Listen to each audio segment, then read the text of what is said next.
When this man buried his car, everyone was in an uproar. However, when approximately 153,424 people die per day, according to reference.com, most of those people do not donate their organs, and no one blinks an eye. I had to watch my father sit on a waiting list for 4.5 years while he waited for a kidney that would be a perfect match. Life is unpredictable, and you never know if you or one of your family members could end up on that list just like my dad was. That is why today I'm explaining to all of you just how many people are in need of organs, why you should become an organ donor, and how it can benefit you and the people around you.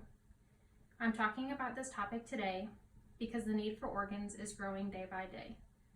The reason for this is because there is a huge quantity of people who need organs for many different reasons. According to the American Transplant Foundation, almost 115,000 people in the United States are currently on the waiting list for a life-saving organ transplant.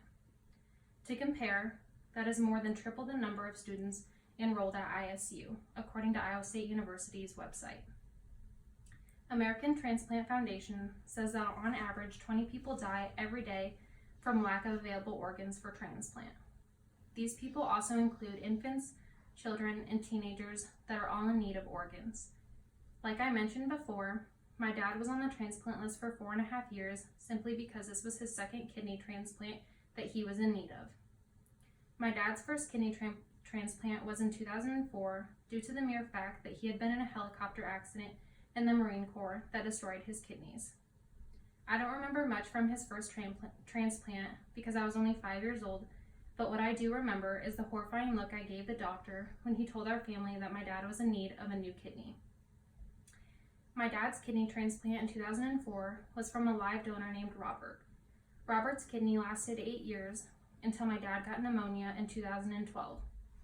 That was the day we received more horrifying news that his transplanted kidney was dying. My dad started dialysis and was put on the transplant waiting list for the second time.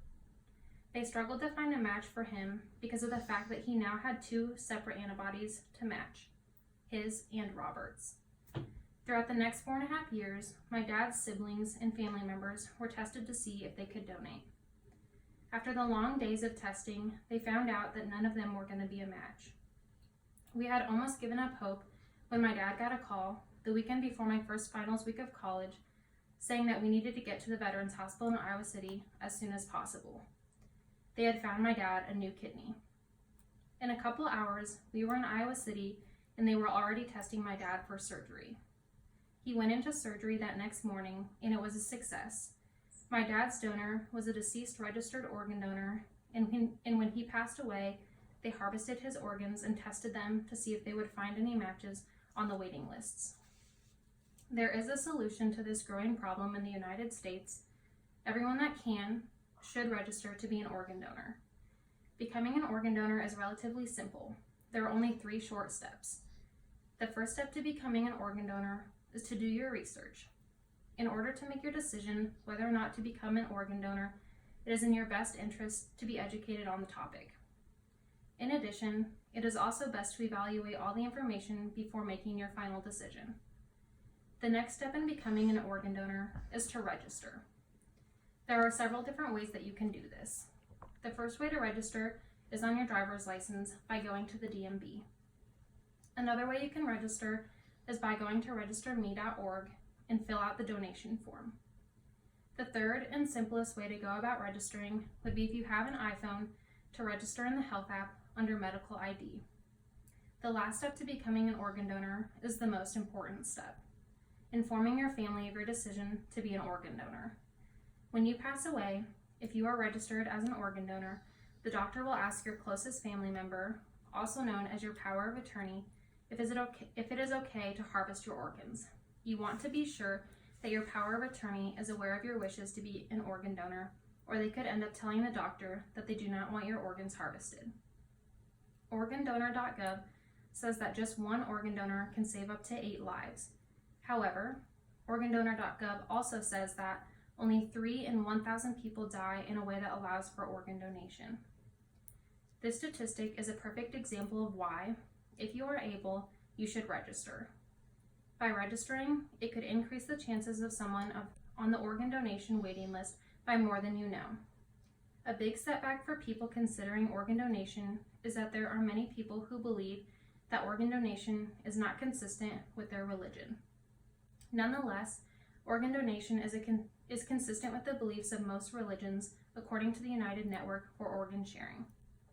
Some of the major religions that are accepting of organ donation are Amish, Buddhism, Catholicism, Christianity, Gypsies, Hinduism, Islamic, Jehovah's Witness, Judaism, Mennonite, Mormon, and Protestant. Donating your organ can benefit not just you, but so many other people around you as well. You could be a part of the statistics of those that save someone's life by donating your organs. As previously stated, you can save up to 8 lives when you are a registered organ donor, but you can also improve up to 50 lives according to mayoclinic.org. Mayo Clinic also stated that many families say that knowing their loved one helps save others' lives help them cope with their loss.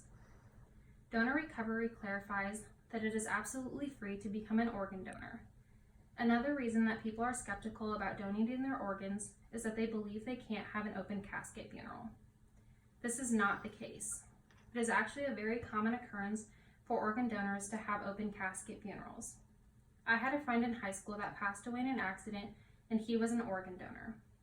The main thing I was worried about with seeing him at the wake was the fact that he had donated his eyes so that his corneas could go to someone who needed them. When I saw him in his casket, you couldn't even tell that there was anything different about his body. The benefits, by far, outweigh the downfalls if there even is any. Now that you all know the information about how many people are on the waiting list, why you should become an organ donor, and the benefits of becoming a donor, I hope you can understand the severity of this topic. Becoming an organ donor is almost necessary in our lives, as well as everyone around us. There is no use for your organs after you are deceased, so why shouldn't someone who is in need of your organs or someone else's get them and have a chance at surviving and living a longer life?